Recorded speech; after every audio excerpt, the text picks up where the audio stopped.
I have to say, when this idea came up a little while ago, I thought it was actually Christmas Eve. And Clinton called me and said, let's do a rally in St. John. He called me from Ottawa. I said, let's do a rally in St. John. I said, I don't know. I said, it's the dead of winter in the time frame that he suggested. And I said, I don't know what it's going to be like to organize a rally in St. John in the dead of winter. We could have any sort of weather, any sort of conditions, and all the places that they'd had rallies up until that point were large centers with many federal ridings, like Toronto, like Calgary, like Vancouver, big cities. And I said, you know what? Let's do it anyway. He said, how many people can you get? He said, can you get 100 people? And I said, we can get 100 people. Well, I can tell you what. Earlier today, we had to change the venue from the hotel across the street because we have over double that here tonight, way over double that here tonight. And I have to say, I'm very, very impressed.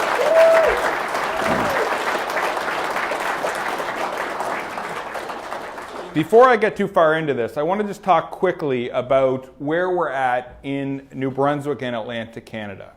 Many of you have probably seen in the news over the last little while that all 338 electoral districts associations are now set up across Canada.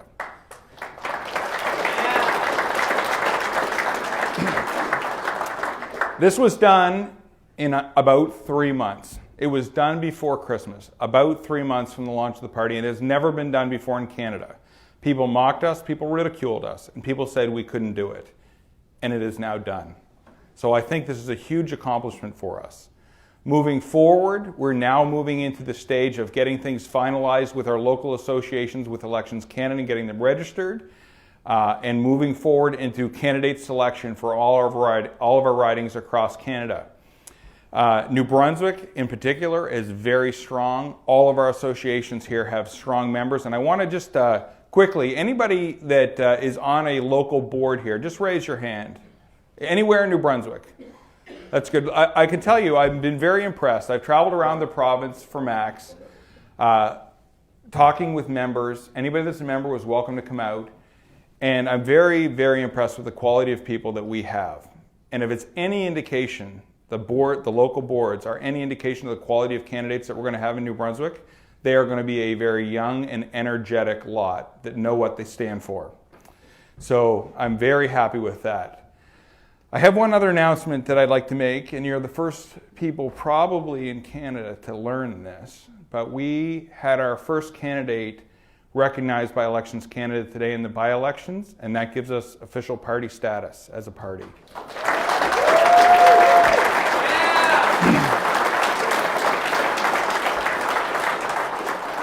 For those of you who don't understand how important that is, it's about fundraising. And fundraising drives political parties. So I will hit you up and encourage everybody that is out there to make a donation to us, to feed the party, to get things going. But it's a lot easier now that we have official tax status. Up until this point, we've raised a lot of money, but it's all been from people who really care about the ideas that we stand for. And they've made those donations without getting a tax receipt for their donation, unlike all the other political parties. Going forward from today, we now have the same status as all other political parties, and all donations will be eligible for tax credit. So it's a huge day for us in the party. It's a huge accomplishment. And I'm going to let Max talk a little bit more about where we're going as a party. And I'm going to talk a little bit about Max. He's a big part of the reason we're here. He's a man who has shown incredible courage and bravery and taken a big step that very few people in Canada would take. And he's shown a lot of leadership. He's a person with an incredible background, having held several cabinet portfolios, including foreign affairs and industry. It was said earlier today at a Chamber of Commerce lunch that it was once said about Max that he was the best industry minister Canada has had in 30 years. And that's a huge accomplishment. I mean, he changed a lot. He was an industry minister who went there with an agenda of change and actually did it. Very few politicians can say that. He's not a politician who will pander to you. He won't tell you how good looking you are. He won't tell you what a great city you're from and it's the favorite city that he's ever visited. He's not going to tell you those things. In fact, what I like about Max is that he says things that people sometimes have to sit back and think, did a politician really just say that? Because he approaches things from the point of view as, if you don't agree with me, then please don't vote for me. And once in New Brunswick, I actually saw him say that to 2 dairy farmers in Bathurst. And I was shocked and awed at the same time. He said, you are never going to agree with me.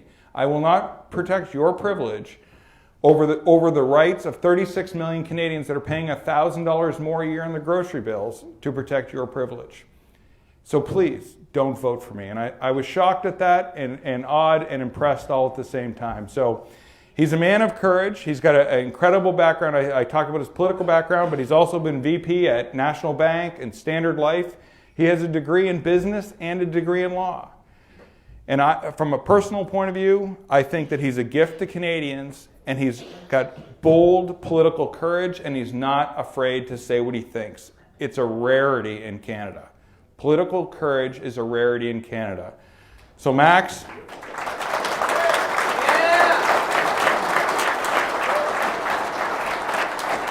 Max, you're a gift to us in New Brunswick, and you're a gift to all of Canada, and Canada needs the message that you offer, and you're the only one with the courage to do it. Without further ado, I want to introduce the leader of the People's Party of Canada, Maxime Bernier.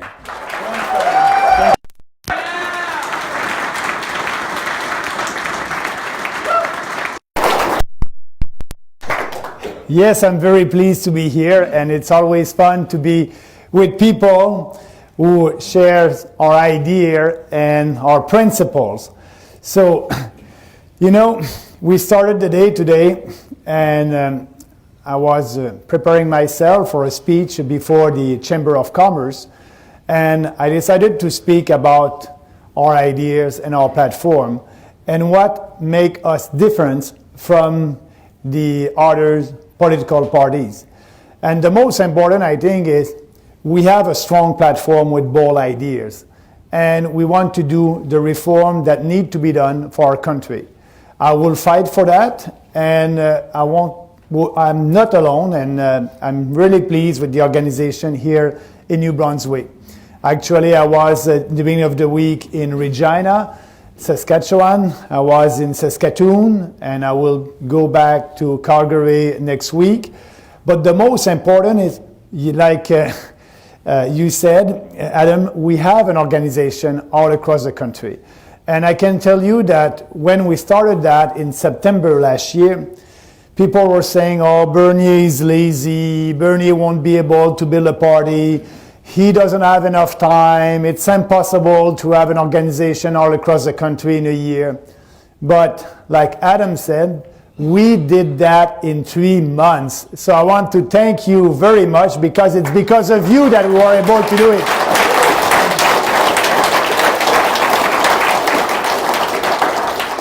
So we are a real grassroots movement, and that's important. We have riding associations all across the country. So the next step now is to have candidates all across the country. And we have our first candidate in the by-election, Laura Lynn in Burnaby South. She's been approved by Election Canada before Jack Mead, before the leader of the NDP. So she's first now, and we're going to work hard for her to be first the 25th of February, when will be the time for people to vote for this by-election. We have a great candidate, and we have another great candidate also in Toronto, York Simcoe, near Toronto, the riding over there, a lawyer, Robert, that is very well known in his community. So, and we'll have also a good candidate in Outremont in Montreal that we'll announce next week. So because we have, I think, great ideas, we have an organization everywhere, we have people that are helping us, we are able to have good candidates like that. And I'm asking you also here in New Brunswick to help us to find great candidates for the next election in a couple of months from now. I had some questions from the journalists about Mr. Bernier. Okay, you did a lot in the last 3 months, you created that party, but why people are supporting your party? What's happening in Canada? And my answer is always the same. My answer is because we have principle, And because we believe in people, we believe that you have the right and the dignity to make your own decision and determine your own destiny.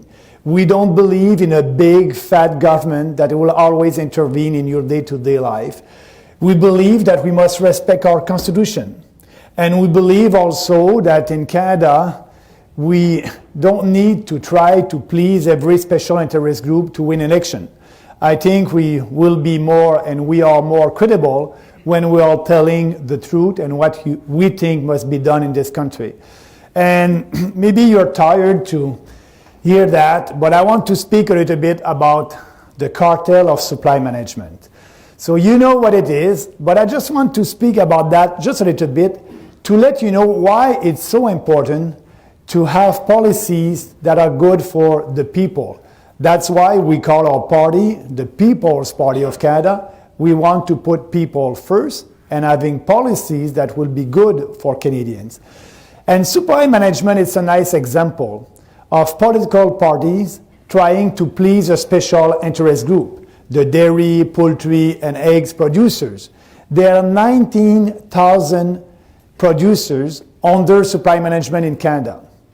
And we are 37 million Canadians. So the Liberals, the Conservatives, the NDP, the Bloc Québécois, the Green, they all want to please that cartel because they think that they won't have a lot of seats in rural Canada if they don't do that. And I'm very proud to fight for Canadians and, to explain that policy. When we started to speak about supply management and that cartel, that they're charging twice the price for milk, poultry, and eggs, and we can cut that by half and people can save around $1,000 a year. People didn't know about that. The more we speak about it, the more people understand and the more support we have. But that's a nice example about politicians try to please that special interest group. And imagine how will they be able, all the other parties, to resist the pressure from other interest groups, other people that ask for subsidies or a legal privilege or less competition by a new regulation at the federal level. They won't be able to resist these pressure groups if they're not able to resist the cartel. So that's an example that is very important. We're doing the opposite. And we know that if we speak about the right policies and explain that to the population, they will understand, and I think they will be on our side. So supply management for us, we must get rid of that. And I said to the dairy farmers in my writing, we will do that on a transition period, and we want you to be able to export your products. They're not able to export right now. They're producing good milk, good cheese, and good products, but they are obliged to sell their products to the Canadian market only. So I want them to be able to export, and I know that they will be able to do that. We'll do that on a transition period of 5 or 8 years. And yes, we will have to buy back their quota, and they will have to decide what they want to do with that money, to reinvest in their production or to do other things. That will be their decision. But the most important is we will have the right policies for Canadian consumers, for the people. And speaking about what is good for the people, I'm in New Brunswick. And when I said to people in Western Canada, in Regina, I was there last Tuesday, said, I want to speak about equalization. And I had a discussion about equalization with them. And they're not so happy about that equalization formula. And as you know, equalization, it is part of our Constitution. It's a great program that is there to help provinces that are supposed to be poor, like my own province in Quebec, like New Brunswick, Nova Scotia, and PEI. So that program is there in the Constitution. We cannot abolish it. But people out west, they think that the program, it is too generous, and it is not normal that a province like Quebec received equalization money for the last 50 years. So there's no incentive for Quebec or New Brunswick to develop their own natural resources or to have better economic policies at the provincial level.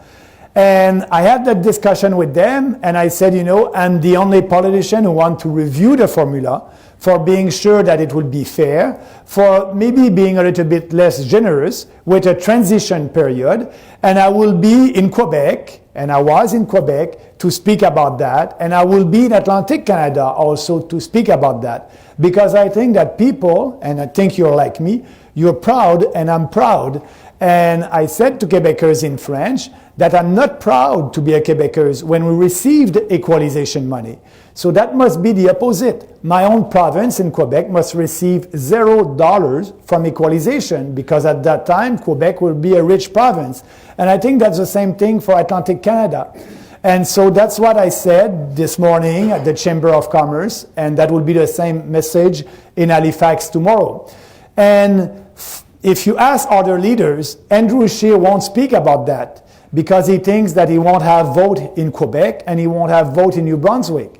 But if you speak about it and you've explained the policy that it's a bad policy, I think you'll have support. And I was very pleased to hear your Prime Minister, and I want to quote him, Premier, Premier, and I want to quote him on equalization. And it's very encouraging. He said about the same thing that I just said, and I quote him, your Premier, we just don't seem to want to move as a province. We are happy to accept handouts, but we don't seem to be ready, willing to make the changes necessary to allow us to contribute to our own well-being. So, he's the first Premier that received equalization money to say to Ottawa that we must cut the transfer or transferring a little bit less money for giving the right incentive to people and to his government and other government. And François Legault in Quebec said a little bit the same thing during the election campaign that we had in Quebec a couple of months ago. He said that Quebec must be a half province and not a have-not province. And he's right. So let's have this debate, and I think we can have this debate. It's a shame that Justin Trudeau and Andrew Scheer they don't want to speak about that. But I think it's too important for the unity of our country. It's important for Western Canadian, and it's important also for Eastern Canadian. And speaking about the unity of our country, there's another subject that is very important, pipelines. And I think you like that one, Pipelines, I'm for Energy East, but too bad that the private sector decided to not going ahead with that project because of the bad regulations and legislation in Ottawa. We must scrap Bill C-69 and Bill C-48, and we must streamline the process to approve pipelines. We must do that. And at the same time, when the Premier of Quebec said that there is no social acceptability for a national pipeline through Quebec, I don't agree with him. I don't agree with him because there are, people in Quebec, they know that it's safer to transport oil and gas by pipeline than by train.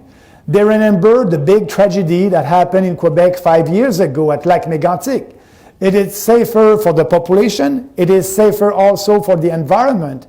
And the Montreal Economic Institute did a survey 3 weeks ago, and 57% of Quebecers said that they want to buy their oil and gas from Canada and not elsewhere.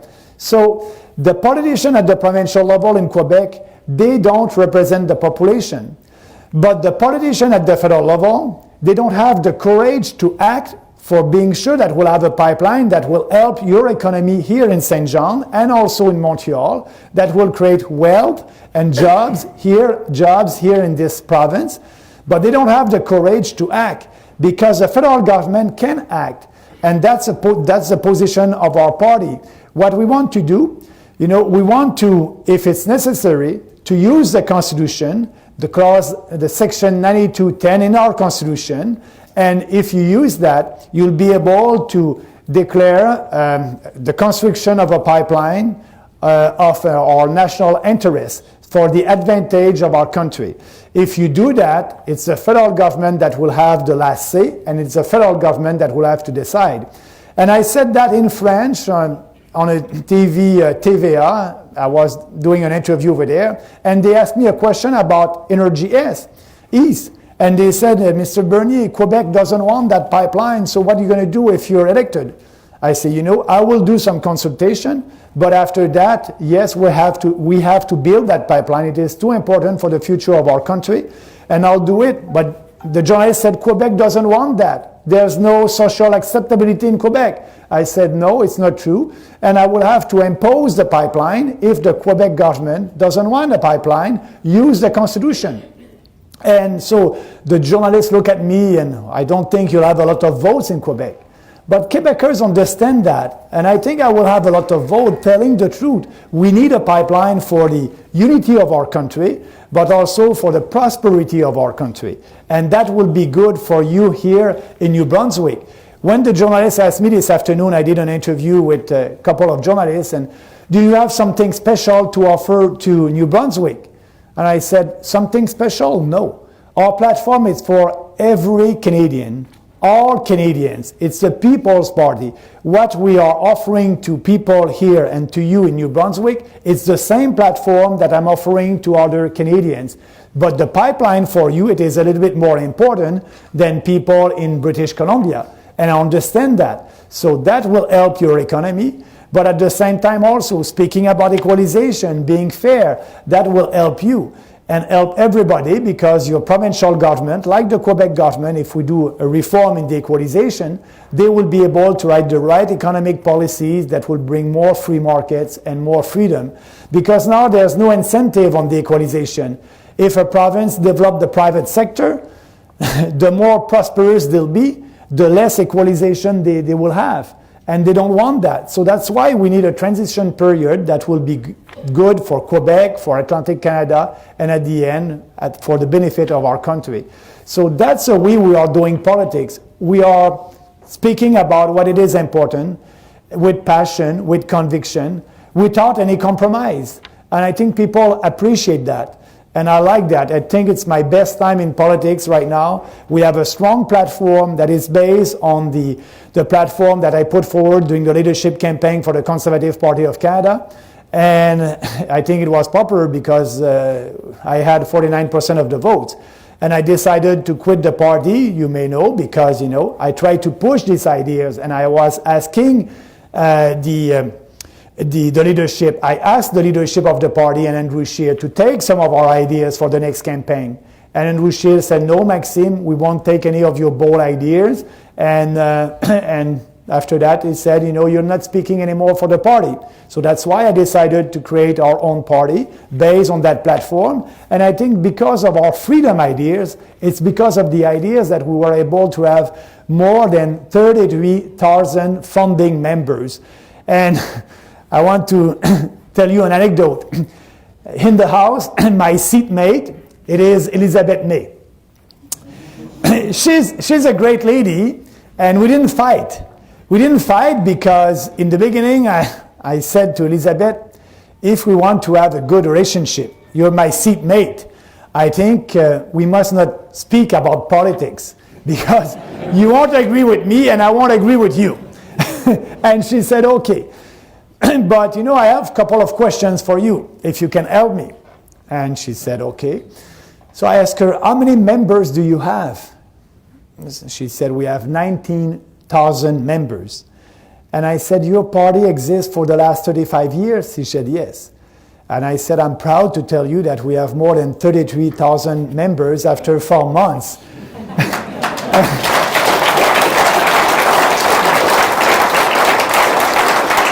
And I must admit that she was a little bit impressed. But also, we're speaking about building a party. We need members, we have members. We need ideas, we have ideas. We need good candidates, and we will have good candidates. But also, we need to be able to raise money to help us to be very efficient at the next campaign. And actually, we were able, because since the beginning, since September the 14th up to today, we raised more than $650,000. So thank you very much. And I can tell you that we are managing your money in a very efficient way, and the goal is to be an efficient political party all across the country. And we didn't spend $100,000 on a logo, so if you don't like our logo, the cost was only $10. But we will spend our money and the money that you are giving us to be sure to build this party and being very efficient during the electoral campaign. And actually, you know, the Conservative Party of Canada, they have more than $30 million in bank for the campaign. We think that we will be able to do a campaign with about maybe $5 million, and we'll be able to raise that because starting early, maybe tomorrow or next week, you will be able to donate with a tax credit, and that will help us to raise more money.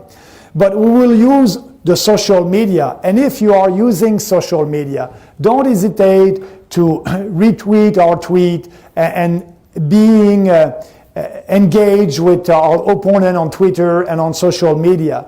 So don't hesitate to help us. And I think we're very good on social media. And actually, I'll give you a scoop. We just did our first ad that will be on social media. The ad will be ready early next week. But I need you because it is a new concept. If you don't, and we have a lot of ideas, so that ad, it's based on a new concept. If you like the ad, don't hesitate to tell us, and if you don't like the ad, don't hesitate to tell us also. If you like the ad, we'll use the same concept and we'll have maybe 6, 7, and 10 more ads based on the same concept. If you don't like the ad, we'll stop that concept and do more traditional advertising on YouTube and maybe during the campaign on TV. So it's a short ad, about 35 seconds. You'll see it. I don't want to speak a little bit more about it. So I will tweet about it beginning of next week, and you'll be able to see that. So let us know. It's a different way also to do advertising in politics. So I hope you like it, but if not, you know, we will listen to you. So that being said, as you know, we don't like taxes, and we want to cut your taxes. We want you to have more of your own money in your own pockets. But we're different than the other political parties because we're saying how we're going to do it. And, you know, because at the same time, we want to balance the budget. So we want to help, you know, the poor and the hardworking families and all Canadians. So that's why our tax reform is very simple. Everybody who's earning less than $15,000 won't pay an income tax at the federal level. And people earning between $15,000 to $100K, they will have only one rate at 15%. And people earning more than $100K, they will have another rate at 25%. That will cost the federal government. So the way to do that, we must save some money. And we have ideas also how to save some money. So we will, as you know, abolish the CRTC in telecom. We can save a lot of money there. We will also, I know that you know CBC and Radio-Canada. So we need to save some money there. The budget for CBC, it's,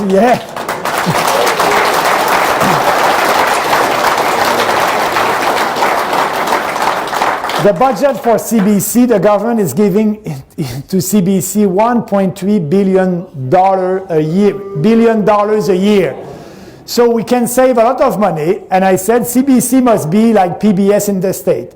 If they're so good, they will have people who want to listen to that and pay for it. So that's a big reform, and we're very serious. We can save money there. We can save money also on foreign aid. And you know, Justin Trudeau and the Liberals,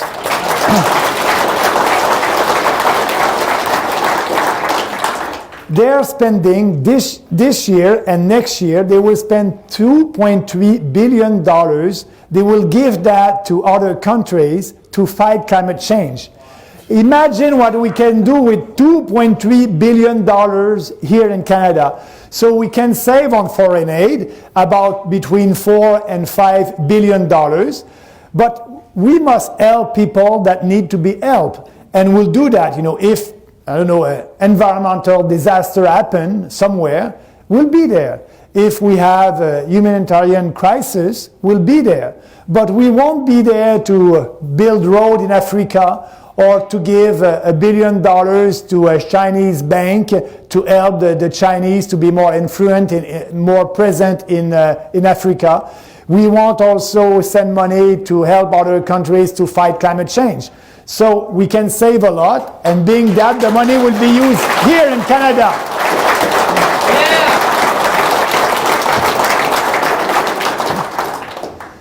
And speaking about money, so I'm the only one to speak about corporate welfare.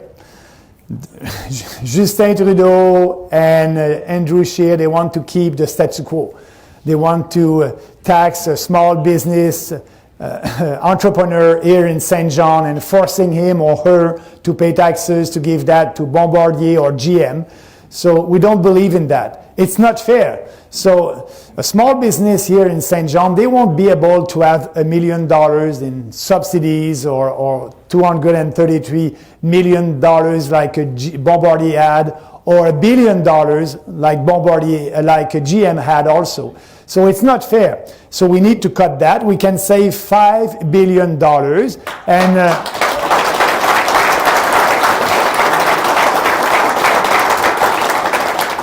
and we'll use that to have a flat tax for businesses at 10%, and at the same time we'll be able also to abolish the capital gains tax in Canada. So that's a huge reform, and that's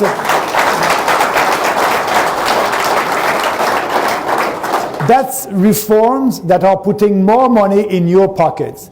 And speaking about money in your pocket, the Constitution. We don't want to reopen the Constitution. We don't want to change the Constitution. We just want the federal government to respect the Constitution. And right now, the federal government intervene in provincial jurisdiction. Why are they doing that? Because they want to buy votes. They want to please. So, I was in Quebec a month ago. And they have a project in Quebec. They want another bridge between the south shore of Quebec and and Quebec, the north shore. They want another bridge or a tunnel, and they call that the troisième lien, the third link between the north shore and the south shore of Quebec. And I did some interview, and the jurist asked me, Maxime, you're from both the south shore of the St. Lawrence, so you must be for the new bridge. I said yes. But I don't want to do anything for that. And they said, Andrew Scheer was here last week, and he said he's going to put money to build a new bridge between Quebec and the South Shore. And you just said that you don't want to build a new bridge. I said, no, it is not our jurisdiction to build a bridge in Quebec. Why people from New Brunswick will be taxed to pay for a bridge in Quebec? Why Quebecers will pay taxes to build a road in New Brunswick?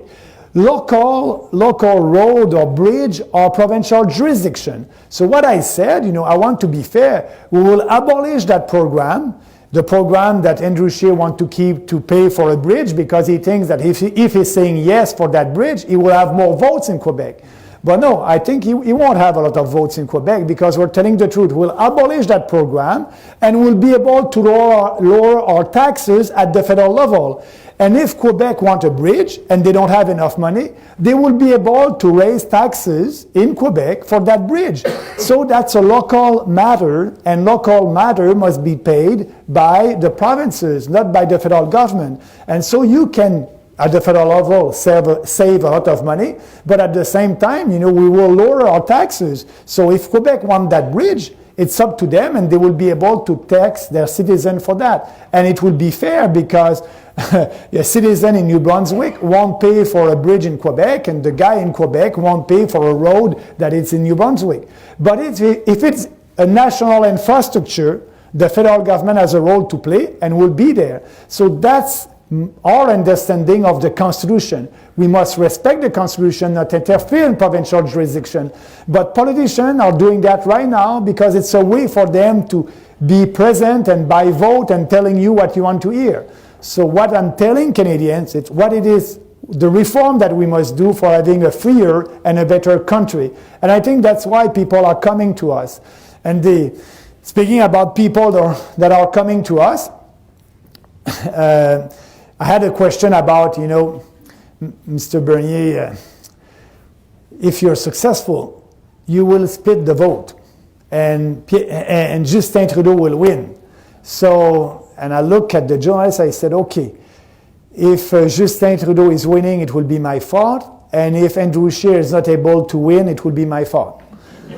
And the journalist looked at me, and I said to him, I said, listen, when I was with Andrew Scheer, when I was a Conservative, Andrew Scheer was not able to win against Justin Trudeau. If you look at the poll at that time, he was always between 6 and 8 points behind Justin Trudeau. I'm not with him anymore, and Andrew Scheer is still behind Justin Trudeau to 6 or 4 points. So Andrew Scheer cannot win with Maxime Bernier, and Andrew Scheer cannot win without Maxime Bernier. So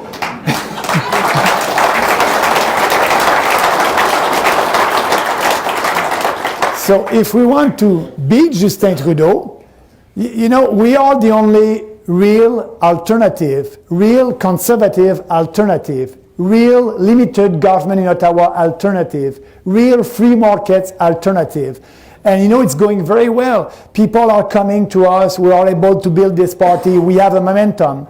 But the journalists look at me and said, you think you can be prime minister with a new party like that? It can take you 2, 3, or 4 elections before that. And I said, I'm a francophone from Quebec, and I know a little bit some politics in France, and I like to follow that a little bit. And I said, Macron, the president of France, he was a socialist 11 months before the presidential election in France. He decided to quit the Socialist Party. He created his own party, and 11 months later, he is the president of France. So everything can happen in politics, and I think that we feel something. When you're coming to an event like that, and we're not in an election campaign, you're coming here to hear about our program, to know more, and to be able to be out there and to speak about what we believe. And I think we'll be able to be a huge surprise in the next election. And maybe we can be in government, maybe we can be the official opposition, but for sure we'll have the balance of power and we'll be able to push our policies if we are not the one that, if I'm not the Prime Minister. But I can tell you that I'll do everything, and I like what I'm doing. I will travel, and I'm campaigning right now. I'm doing rallies like that all across the country, and our platform is ready. We have our platform ready. And I'm speaking about our platform, and I will do that the next 10 months until the election. So that's the difference between us and the Conservative, because Andrew Scheer, if you ask him, he doesn't have a platform. Do you know why he does not have a platform? Do you know why he's not ready to tell you his ideas and platform? Waiting for the polls. Yeah. They're too busy of doing survey and polling and focus group. So they're not doing politics by convictions with ideas. They're doing politics by, you want to listen to that, I will tell you that. But at the end, there's no conviction there. And maybe if he's elected, he will do the opposite of what he told you during a campaign. So that's why they're not ready. They're doing a lot of polling, and when they'll be ready, maybe in April, maybe in May, maybe in June, they will have a platform. But it won't be a real free market platform, because Andrew Scheer said in November last year, he did an interview with the Toronto Sun. And he said, and that was very interesting, and I want to quote him because it's very important. He said,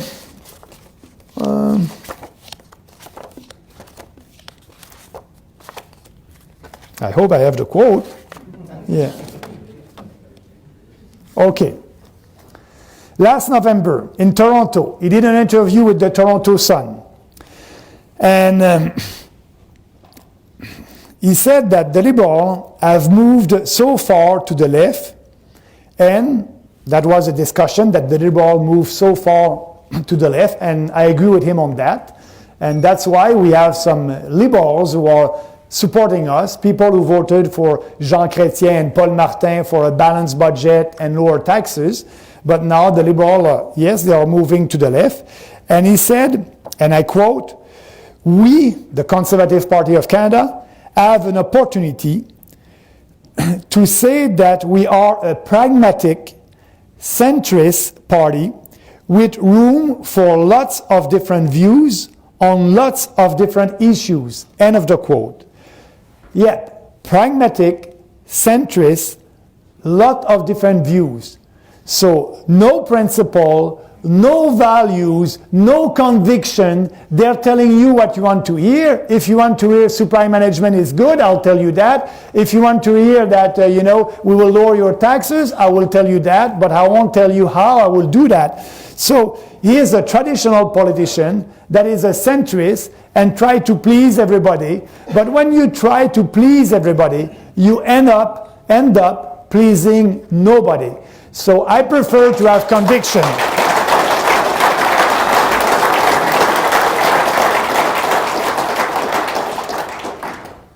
And, I like to, the Liberal and the Conservative, I like to speak about their ideas when they have ideas.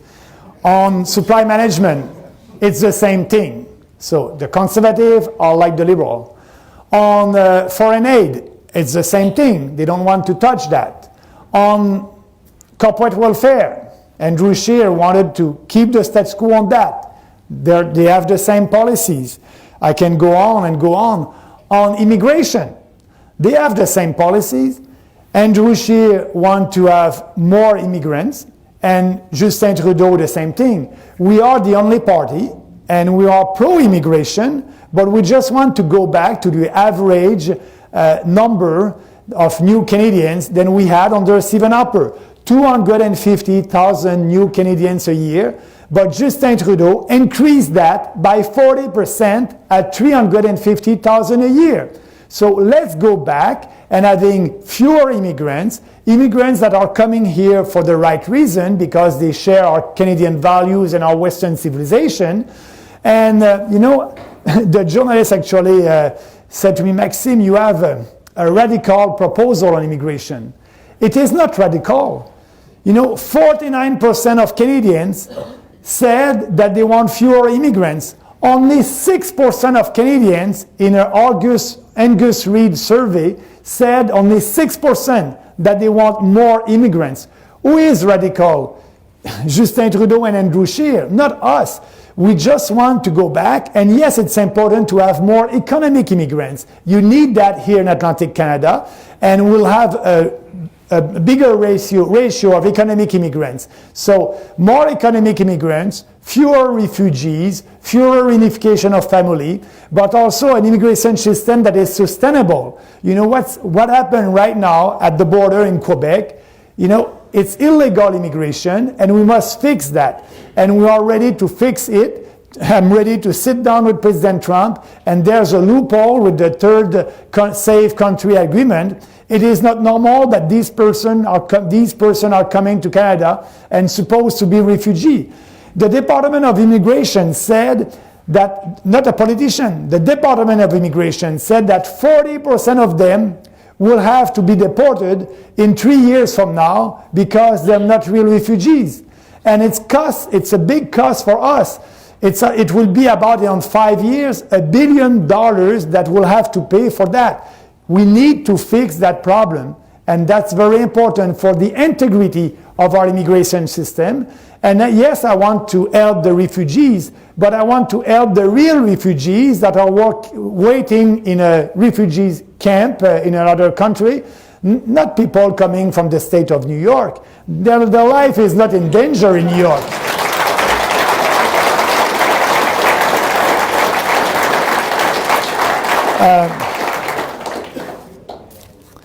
So I just want to end by telling you that you are giving me a lot of energy.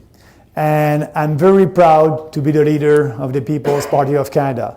And I'm very proud that you're helping us to do what we did in the past 3 months. And I think the future is with us and for us. It's good in politics to have the right ideas, but it's better to have the right ideas at the right time. And I think we have the right ideas at the right time.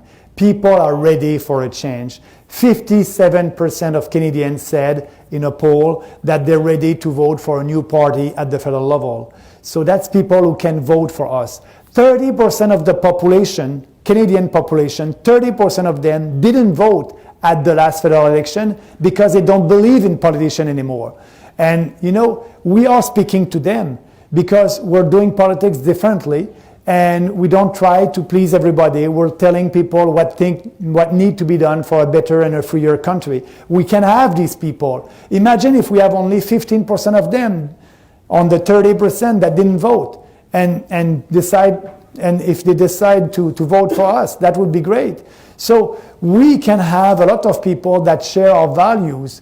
Actually, I was in Newfoundland, and a guy that is the president of the Riding Association over there told me that, Maxime, I always voted NDP and I'm very happy to be the president of your Riding Association. And I said, what? Did you read our platform? And he said, yes. And I'm with you because it's very important for me. Two important issues are very important for me. Ending corporate welfare, and I think that it's unfair for entrepreneurs, and I'm sure that you'll do that, but also ending the cartel of supply management. It is the opposite of Robin Hood. You are taxing the hardworking families and the poor and giving that to the rich dairy producer. And it's so important for me that I want to work for you and be sure that you'll be elected. So we can have people from different backgrounds that are coming because they like our platform and our ideas. So we'll fight for that. And we'll fight for them because it's the only thing to do. What is the goal to be in politics if you don't believe in anything? I don't want to, and that's why I quit the Conservative Party of Canada. When Andrew Scheer told me that they don't want to take any of our ideas, I said, what is the goal to be elected and member of parliament from both if I don't believe in the platform, in the Conservative platform? I had the choice at that time to go back in the private sector or to use all these ideas and to create the party. That's what we did. And I'm very happy with that. And I think will be a huge success. I want to thank you for giving us your time, because time is money. You're here tonight. You can be in your house and with your wife or daughters, but you decided to come here tonight. And that's giving me a lot of energy to go on and continue. And I can tell you that, it's a long marathon and it will be a long election. I started that last September. And I'm there and I'm ready to do it. I'm training every day. I like to run. That's my only sport. But now I'm running the marathon of my life. And that's a very interesting marathon. And I'm able to do that because of you. So thank you very much. Thanks.